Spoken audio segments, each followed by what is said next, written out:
Well, Premier Christy Clark today shuffled what's left of her deck, bringing in a new cabinet on the heels of a lot of high-profile resignations from her benches. Here are some of the notables. Rich Coleman is now Clark's deputy premier and retains his position in energy and mines after declaring that he would stay to fight in next May's election. Longtime cabinet veteran Mike de Jong has been given the finance portfolio. Mary Pollock moves to transportation. Margaret McDermott becomes the Minister of Health. Comox Valley MLA Don McRae is the new Minister of Education. And Oak Bay Gordon Head MLA Ida Chong is now Minister of Aboriginal Relations and Reconciliation. Parksville Qualicum MLA Ron Cantillon has been named the Parliamentary Secretary for Innovation and Technology in the Ministry of Advanced Education. CTV's Stephen Andrew now with more on the new cabinet and reaction from Clark's political rivals. Premier Christy Clark believes these new cabinet ministers are the faces of renewal for her Liberal government. Today, you see a cabinet and a premier that is focused on the economy and making sure that the economy works for the families of British Columbia. And renewal has been a long time coming for the new Minister for Seniors. Ralph Sultan has spent the past 11 years sitting in the backbenches, prompting questions as to why it took so long for promotion.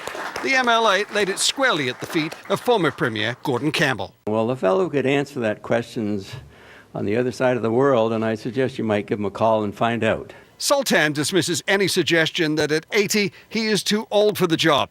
And when asked about a health scare 6 years ago, he responds with a jab at his former boss. I'm probably the only MLA that actually had a heart attack while listening to Gordon Campbell debate Carol James on the floor of the House. The outspoken MLA and the rest of Christy Clark's new cabinet have no illusions. They have their work cut out for them if they want to win the next election. And I don't think we should sugarcoat that proposition. We've got a lot of work to do to rebuild trust. Clark says she's trying to bring new ideas to government, breaking with convention, appointing a doctor as Minister of Health. One of the things I will certainly try to bring to the portfolio, and not that my colleagues haven't done this, is really a listening ear to the people who are on the ground. Another step away from tradition, former teacher Don McRae is now Education Minister. Political reaction to today's shake-up is tepid. This particular cabinet shuffle is principally been made necessary by the political challenges of the Liberal Party. I don't think that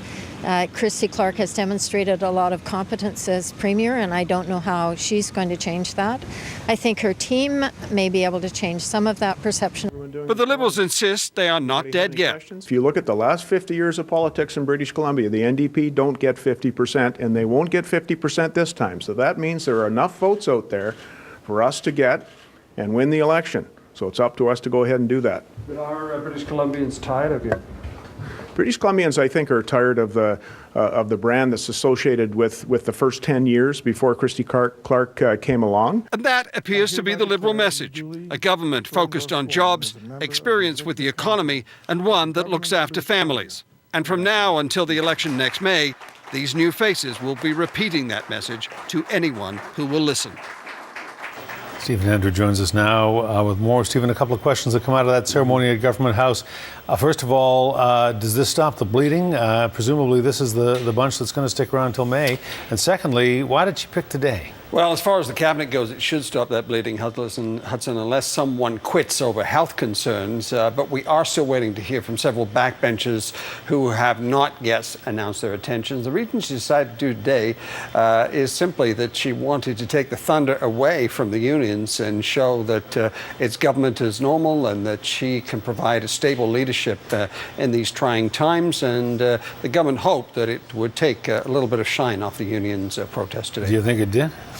It's hard to say. I mean, it's still going to lead the news, of course, across the province. But, I mean, I think to some extent she has shown that government is open, doing business, and ready to get down to work.